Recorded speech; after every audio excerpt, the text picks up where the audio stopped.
Eh bien, la meilleure des épreuves pour commencer, ça reste l'assistance. Si jamais vous avez l'opportunité d'assister quelqu'un qui connaît déjà l'endurance et qui veut bien vous emmener sur une course, ce sera la meilleure façon de découvrir la course.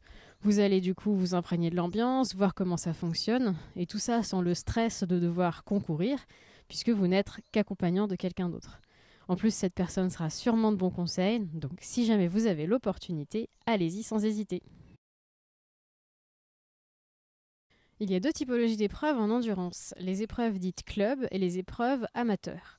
Pour les épreuves club, évidemment la licence club suffit, et pour les épreuves amateurs, vous l'aurez compris, il vous faudra la licence amateur. Dans les épreuves d'endurance, il y a deux types d'épreuves, les épreuves à vitesse imposée, où on vous oblige en fait à parcourir la distance avec une vitesse comprise entre un certain nombre et un certain nombre de kilomètres/heure. Et vous avez les épreuves dites à vitesse libre, où là, il y a une vitesse minimale en deçà de laquelle on ne peut pas aller. Par contre, c'est au plus rapide qui va gagner. Pour les épreuves à vitesse imposée, en club, il y a grosso modo deux types de vitesses.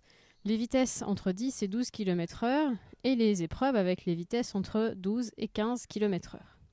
Si vous êtes trop rapide ou si vous êtes trop lent, vous pourrez être pénalisé, voire éliminé. Pour s'y retrouver dans les épreuves, c'est assez facile une fois qu'on a compris comment ça fonctionne. La plus petite des distances qui est accessible, c'est la Club 4, qui se court à une vitesse entre 10 et 12 km/h. Vous avez ensuite la Club 3, où on double, on passe sur 20 km, qu'on court toujours à une vitesse comprise entre 10 et 12 km/h. Vient ensuite la Club 2, qui est une 20 km où on court entre 12 et 15 km/h. La Club 1, où on passe sur 40 km, que l'on court entre 10 et 12 km/h.